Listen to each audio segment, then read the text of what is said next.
Oke, shalom belovers semua. Ketemu lagi dengan Linda. Kali ini saya mau membahas mengenai Matius 8 ayat 5 sampai 13.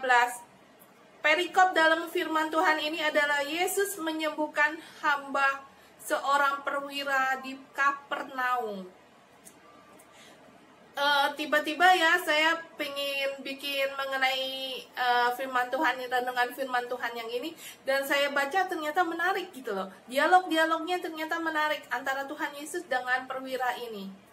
Oke, saya mengambil temanya, milikilah iman seperti seorang perwira.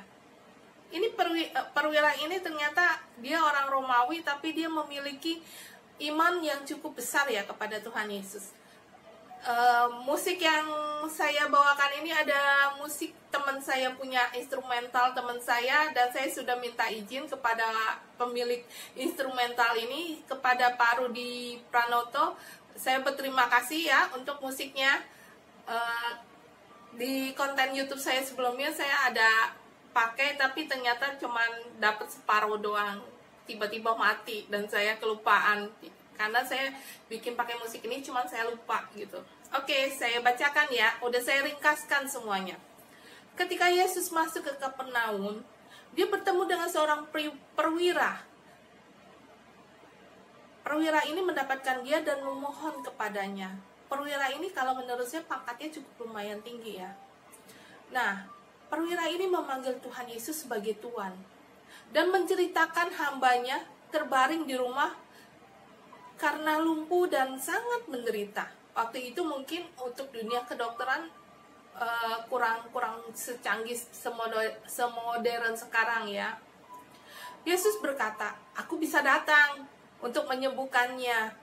Tapi perwira ini menjawab Tuhan Yesus, "Tuhan, aku tidak layak menerima Tuhan di dalam rumahku. Katakan saja sepatah kata, maka hambamu ini akan sembuh." Kata perwira ini nih, maksudnya Tuhan Yesus tuh nggak usah datang ke rumah dia, nggak perlu kok katanya. Bukan karena gimana ya, dia merasa Tuhan Yesus itu sebagai raja di atas segala raja, dan dia merasa tuh nggak layak gitu loh. Rumah dia tuh rumahnya sederhana gitu loh menurut dia. Sedangkan Tuhan Yesus seharusnya kan sebagai raja kan rumahnya di dalam istana, iya kan? Nah, kemudian, sebab aku sendiri adalah seorang bawahan, dan di bawahku ada prajurit. Jika aku berkata kepada salah seorang prajurit, "Pergi," maka orang itu akan pergi. Apabila aku berkata kepada prajurit itu, "Datang," maka prajurit itu akan datang kepadaku. Atau aku berkata kepada prajurit yang lain, "Diam," maka orang itu akan diam di tempat. Gitu. Kalau dia berkata kepada perwiranya, "Kerjakan," maka ia akan mengerjakan sesuai dengan perintah dari perwira ini. Nah, Tuhan Yesus mendengar hal ini. Maka heranlah ia dan berkata kepada mereka yang mengikutinya, "Aku berkata kepadamu, sesungguhnya iman sebesar ini tidak pernah aku jumpai seorang pun di antara orang Israel." Terus Tuhan Yesus berkata lagi, "Aku berkata kepadamu, banyak orang akan datang dari timur dan barat dan duduk makan bersama-sama dengan Abraham, Ishak, dan Yakub di dalam kerajaan surga. Sedangkan anak-anak kerajaan itu akan dicampakkan ke dalam kegelapan yang paling gelap. Di sanalah terdapat ratap dan geretak gigi." Yesus berkata kepada perwira itu, "Pulanglah dan jadilah kepadamu seperti yang engkau percaya." Maka saat itu juga sembuhlah hambanya. Ya kan? Menurut saya ini menarik ya. Udah berapa kali saya baca waktu saya mau bikin konten YouTube ini tadi. Saya baca dulu Saya baca nih, menarik juga nih cerita, saya bilang gitu. Kisahnya gitu. Nah, kita lihat perwira ini siapa sih? Dia adalah seseorang yang memohon belas kasihan daripada Tuhan Yesus. Dia bukan orang Yahudi, tapi dia seorang Romawi. yang pangkatnya cukup tinggi dan memiliki anak buah daripada prajurit-prajuritnya, dan dia maksudnya bertugas di daerah Kapernaum, ya kan? Dia hidupnya saleh dan dia menganggap kalau Tuhan Yesus itu sebagai pemimpin yang paling tinggi atau sebuah raja di sebuah kerajaan yang memiliki otoriter, wewenang, kuasa yang tertinggi. Jadi kalau seorang perwira Roma dan dia kan seorang perwira warga negaranya Roma, ya kan, dan berada di tengah-tengah orang Yahudi, ternyata iman kepercayaannya kepada Tuhan Yesus lebih besar dari semua orang Israel yang ada di saat itu. Tuhan Yesus bersahabat dengan banyak orang, dengan banyak bangsa, dan menerima banyak permintaan dan permohonan dari mereka. Termasuk bukan orang Yahudi juga dia terima gitu loh. Welcome gitu. Tuhan Yesus welcome kepada siapa saja gitu. Tuhan Yesus itu sebagai terang yang menerangi bangsa-bangsa lain dan kemuliaannya bagi umat bangsa Israel. Ya kan? Bukan untuk orang Israel aja, tapi untuk semua bangsa di dunia gitu. Tuhan Yesus tidak pernah lihat orang ini bersunat apa tidak, orang ini kaya apa tidak, orang ini sehat apa tidak. Enggak. Tuhan Yesus sendiri mengambil rupa seorang hamba dan menunjukkan perhatiannya kepada semua orang yang paling hina dan yang paling miskin, yang paling menderita. Tuhan Yesus welcome sama mereka semua gitu. Karena yang bisa menerima pribadi kita apa adanya hanya Tuhan Yesus. Hanya pribadi dia yang bisa menerima kita apa adanya, yang mengerti siapa kita, yang mengerti siapa kelebihan kita dan kelemahan kita. Menurut saya sih seperti itu ya. Perwira ini memiliki rasa hormat yang besar kepada Tuhan Yesus. Terus dia juga, perwira ini memiliki perhatian ya, memiliki rasa empati terhadap temannya, terhadap bawahannya. Iya kan? Kalau misalnya bawahannya sakit, dia pasti bantu gitu loh. Ininya aja menurut dia itu sahabat ya. Dia nggak merasa itu sebagai saingan dia, tapi dia merasa mereka semua adalah sahabatnya gitu. Maka dia minta bantuan kepada Tuhan Yesus. Dia maksudnya untuk ketemu Tuhan Yesus kan susah ya. Setiap Tuhan Yesus berada di mana, pasti banyak orang berkerumun, pasti banyak orang yang mendatangi Tuhan Yesus. Tapi dia berusaha gitu loh untuk mencapai Tuhan Yesus, untuk menemui Tuhan Yesus dengan cara dia, ya kan? Maksud dia satu, tujuan dia cuman menolong temannya itu, sahabatnya itu. Menurut saya karakter dari perwira ini sangat baik ya, sangat bagus gitu loh. Dia merasa semua orang itu adalah manusia ciptaan Tuhan, dan dia merasa nggak ada saing-saingan gitu loh, nggak ada saing-saingan. Dan menurut saya juga di tempat, menurut saya dalam hidup ini gitu, saya merasa nggak perlulah orang bersaing-saing, karena setiap orang itu diciptakan Tuhan dengan pribadi yang unik, ya kan? Mempunyai karakter masing-masing yang dibawa, yang Tuhan kasih buat kita. Karunia-nya juga nggak sama, nggak ada yang sama. Walaupun misalnya dia memiliki karunia pengajarannya pasti beda. Ada yang ini dikhususkan untuk bagian anak muda, yang ini dikhususkan untuk anak-anak sekolah minggu, yang ini dikhususkan untuk dewasa muda, yang ini dikhususkan untuk orang tua gitu. Beda-beda. Tuhan kasih karunia tuh beda-beda.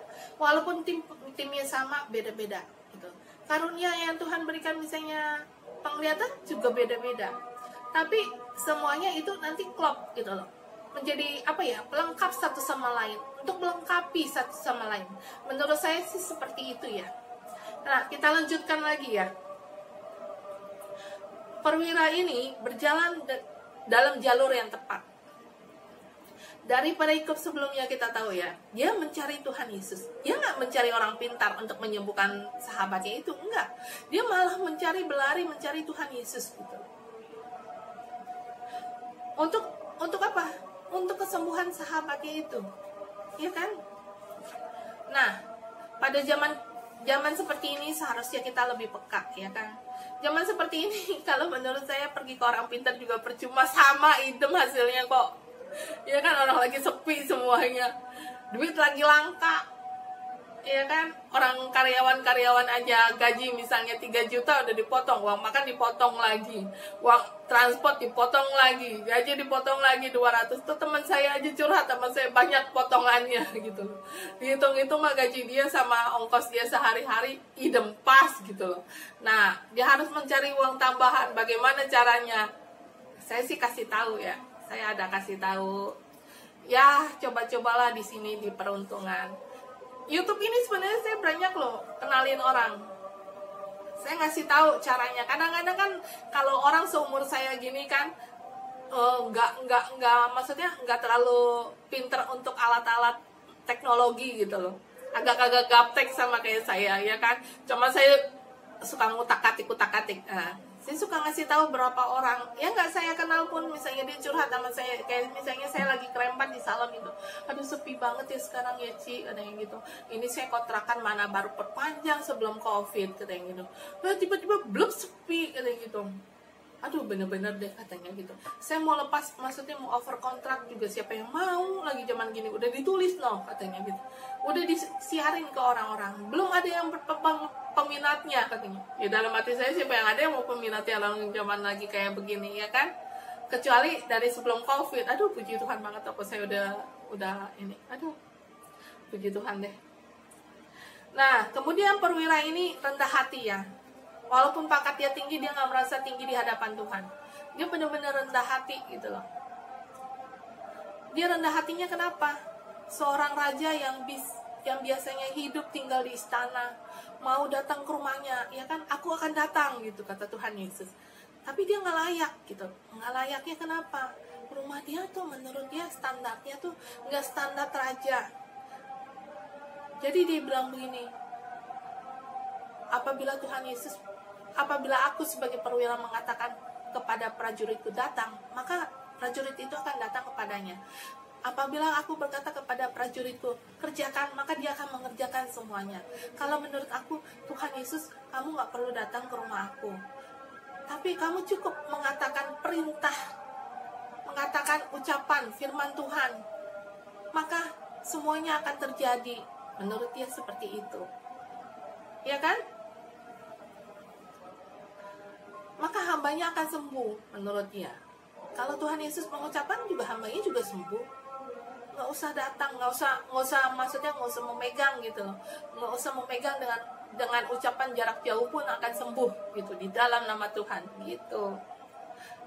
Nah, terus seharusnya nih kita melihat sikap perwira ini nih. Kita harusnya datang kepada Tuhan itu dengan rendah hati. Ya kan, bukan dengan keangkuhan, bukan dengan kesombongan kita. Kita datang dengan apa ya? Kita nggak mampu gitu loh. Kita nggak mampu mengerjakan apapun tanpa Tuhan.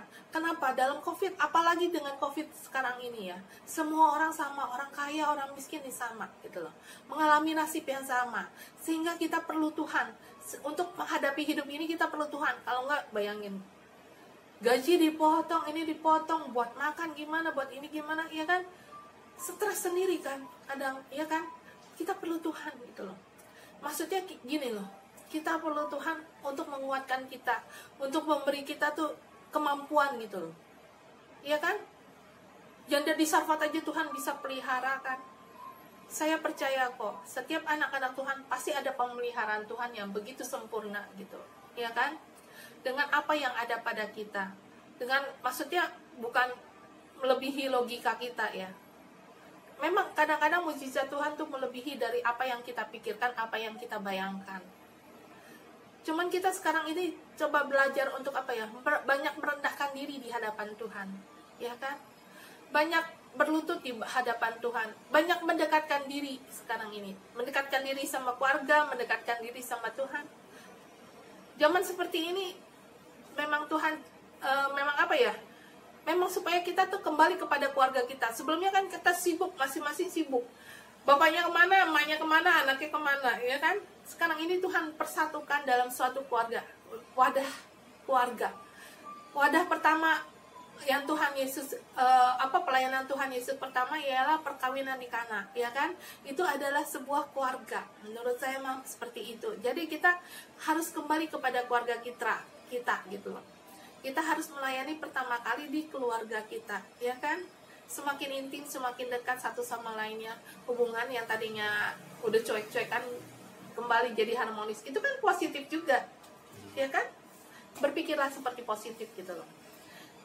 Ada kalanya kita harus mencari uang, ada kalanya kita harus berdiam diri. Sekarang dikasih suruh untuk berdiam diri, ya udah kita berdiam diri saja, ya kan? Toh kalau waktunya sudah lewat pasti lewat kok. Percaya, nggak usah banyak khawatir. Terlalu banyak dipikirin juga pusing sendiri. Nggak usah terlalu banyak dipikirin. Menurut saya mah seperti itu. Lebih baik kita kita merendahkan diri di hadapan Tuhan, kita banyak duduk di salib Tuhan gitu loh, banyak mendengarkan, banyak membaca firman Tuhan gitu loh, banyak merenungkan firman Tuhan. Ternyata dari kisah ini, ternyata bagus gitu loh kisahnya. Baru saya renungin tadi ya, berapa jam saya renungin sebelum saya bikin renungan ini. Saya kan sebelumnya kan saya harus baca-baca dulu, ya kan, yang mana yang saya cocok untuk saya bacakan, ya kan. Setelah saya baca, ternyata dialog antara perwira dan Tuhan Yesus itu sangat baik ya, sangat bagus gitu loh. Biasanya kan saya suka baca ya, udah sambil lalu. Kecuali saya mau membaca untuk renungan firman ini, kadang-kadang benar-benar saya teliti gitu loh, saya teliti bacanya.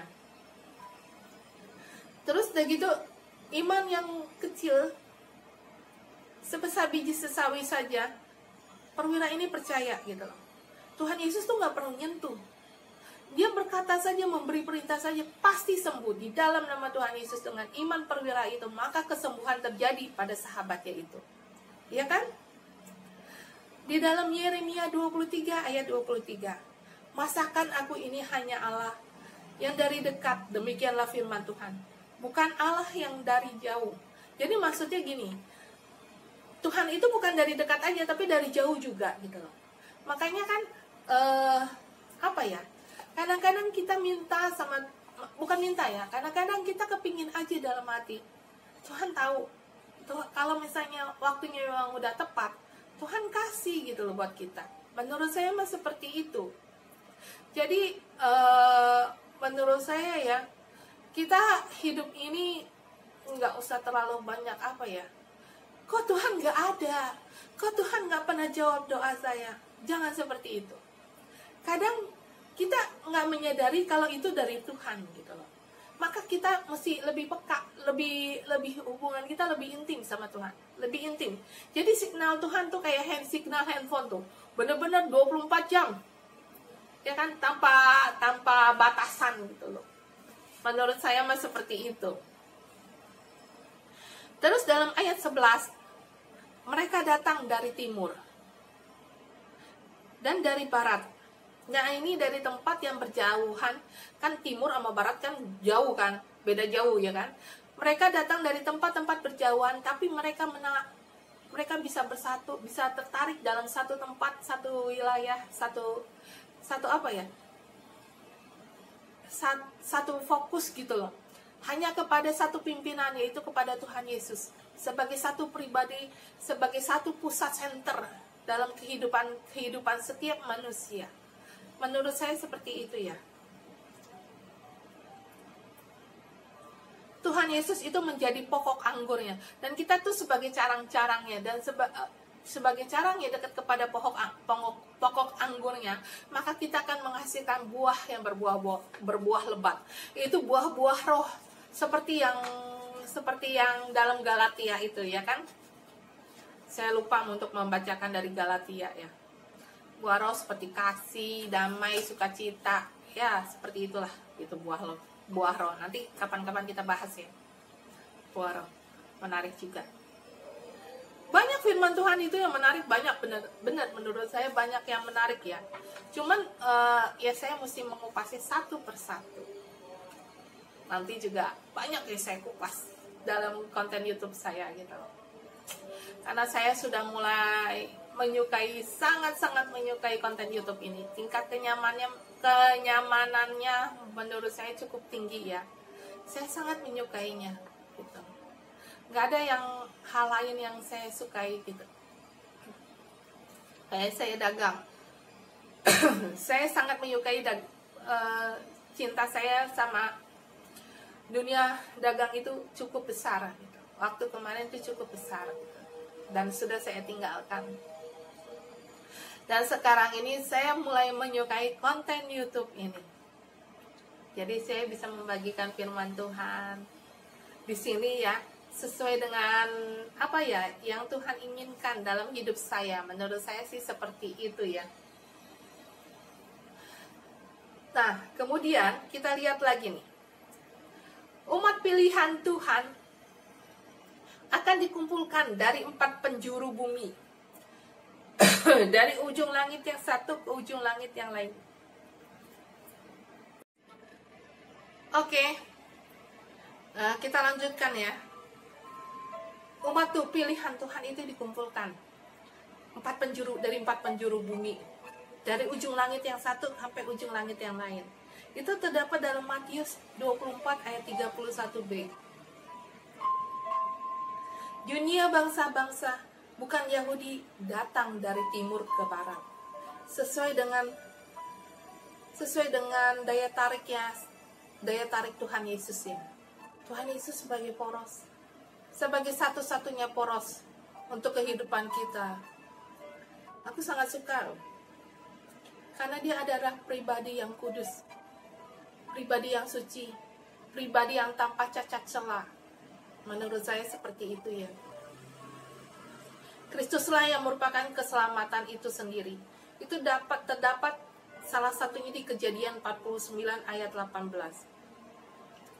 Di dalam Keluaran 15 ayat 21, Tuhan itulah kekuatanku dan mazmurku. Ia telah menjadi keselamatanku. Ia Allahku, kupuji Dia. Ia Allah Bapakku.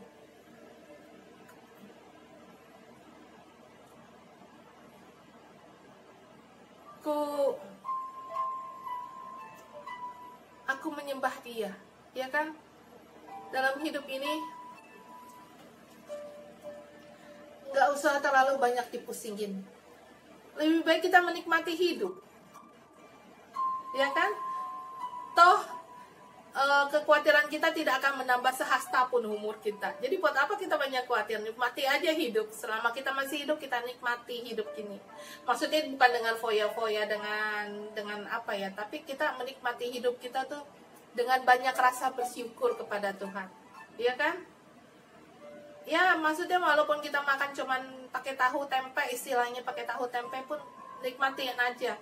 Kalau kita mampu mengolahnya juga, tempe juga enak kok. Kemarin saya mencoba membuat maksudnya biasanya kan saya tempe cuma goreng tepung atau goreng kering ya kan, crispy gitu, pakai kecap manis gitu ya kan. Saya bosen gitu. Kemarin saya lihat-lihat di konten YouTube ternyata ada makanan yang enak gitu, dicampur pakai bayam. Saya kan nggak suka bayam ya kan, tapi karena suami saya bikin bayam, saya jadi lihat gitu konten YouTube bayam ini. Kan biasanya kan dipakai kuah doang, kuah bening ya kan. Saya nggak suka.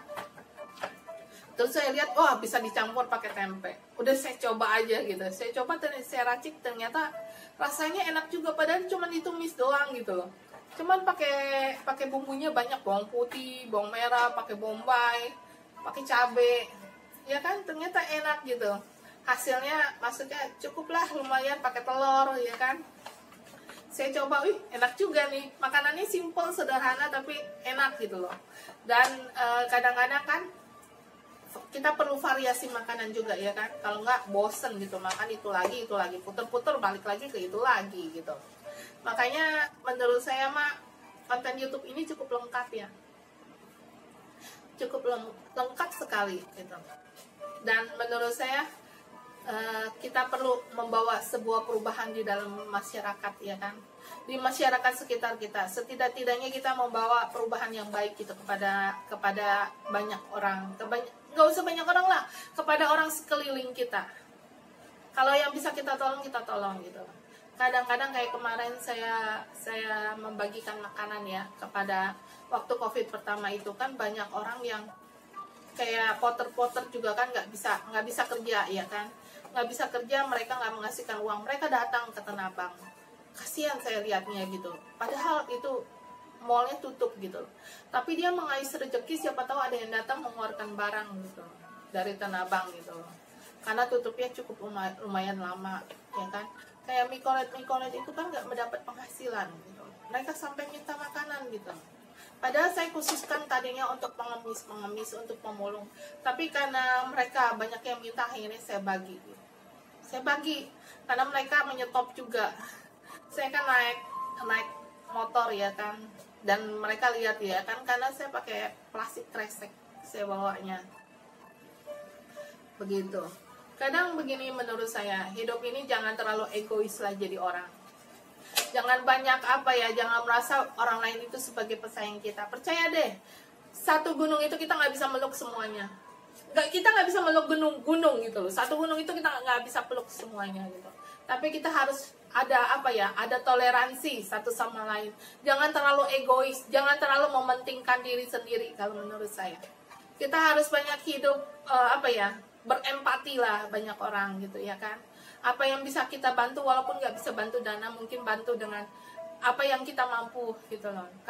Kadang-kadang saya cuma dengerin curhat orang aja juga, menurut saya juga itu memberi kelepasan buat orang itu ya kan. Kadang saya kebanyakan pelayanan saya nggak di gereja terus terang aja. Kalau di gereja saya cuma pendoa syafaat, saya kebanyakan pelayanan di luar, pelayanan pribadi aja gitu loh, pribadi lepas pribadi. Kadang saya jalan aja, saya bilang gini, Tuhan, saya selalu ngomong ini, Tuhan tuntun langkah hidup saya, langkah kaki saya harus kemana. Nanti Tuhan akan pertemukan dengan orang yang benar-benar membutuhkan kita. Kadang dia cuman, kayak saya misalnya lagi makan ya di restoran, saya ada lihat ibu-ibu gitu ya, ini kayaknya orangnya pengen curhat, saya deketin, saya cuma duduk doang, saya diem, saya senyum gitu ngeliat dia. Terus belaga minta ini, minta cabai, minta apa, akhirnya kan jadi bahan ngobrolan gitu loh, akhirnya ngobrol. Makanya kalau saya pergi sama suami saya, malah saya nggak bebas gitu loh, nggak bisa menjalankan kadang-kadang dia orangnya pengen cepet-cepet gitu loh, pengen cepet-cepet pulang aja, udah jangan di luar lama-lama gitu. Kalau menurut dia begitu. Kadang-kadang kalau saya di luar itu, kadang kalau orang mau curhat sama saya 1 jam 2 jam masih saya temenin, saya layanin. Tapi kalau udah lewat dari segitu saya udah bosen terus terang aja gitu. Dan kadang-kadang saya bisa cuman dengerin aja gitu. Kadang-kadang saya kasih nasihat, ada nasihat yang saya kasih gitu. Tapi saya orangnya nggak sembarangan ngasih nasihat. Kalau menurut saya perlu saya kasih nasihat, saya kasih nasihat gitu. Cuman kadang untuk mengasih nasihat itu saya perlu berdoa. Terus terang aja, saya perlu berdoa. Saya lagi ngobrol, hati saya berdoa. Nanti Tuhan kasih clue, kasih satu jawaban apa. Itu yang harus saya kembangkan untuk orang ini. Biasanya sih seperti itu yang biasa saya lakukan ya. Saya berterima kasih nih. Ini musik instrumental teman saya, ketua saya nih. Ketua saya bukan di gereja tapi di luar gitu. Dia sama-sama Kristen, di gerejanya berbeda, dia di Surabaya. Orangnya baik, cukup baik, dan dia yang banyak mendorong saya ya.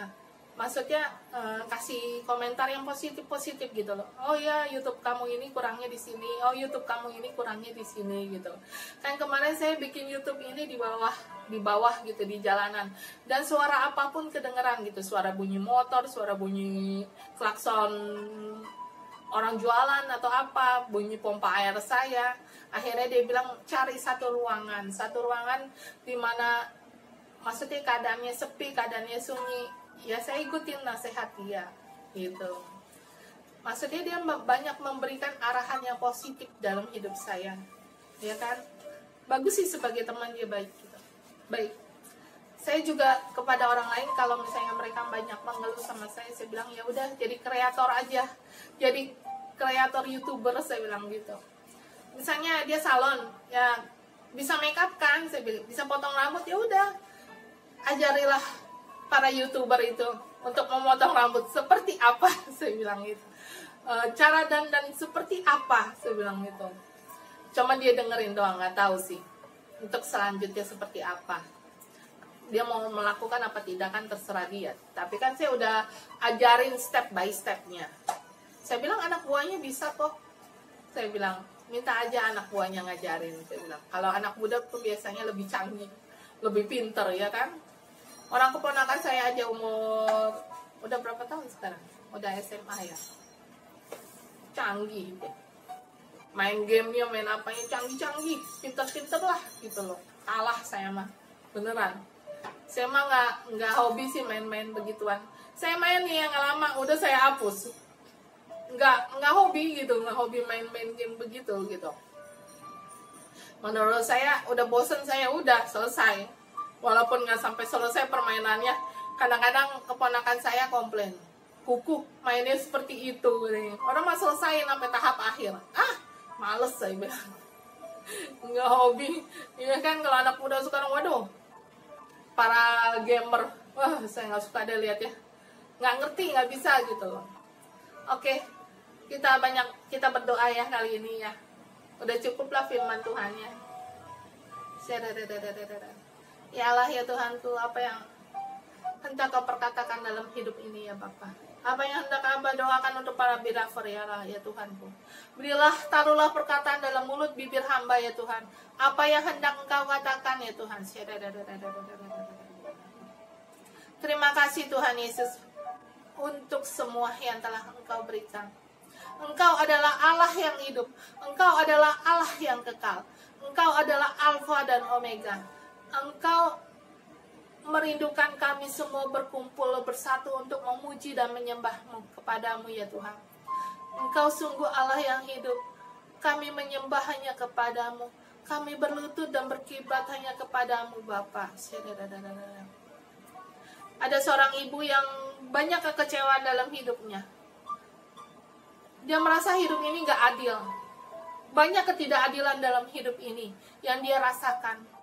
Dan dia merasa Tuhan itu sebenarnya ada gak sih? Tuhan itu kayak gak sayang sama dia. Padahal mah itu pikiran-pikiran negatif dia. Pikiran-pikiran yang seharusnya tidak ada dalam hidupnya gitu. Dia merasa orang tuanya dulu banyak mengecewakan dia. Dia merasa suaminya yang dia benar-benar menurut dia tipe di ideal dia berkhianat kepadanya. Sekarang ini dia nggak tahu jalan mana yang harus dia tempuh. Bu, dengarkan kata saya.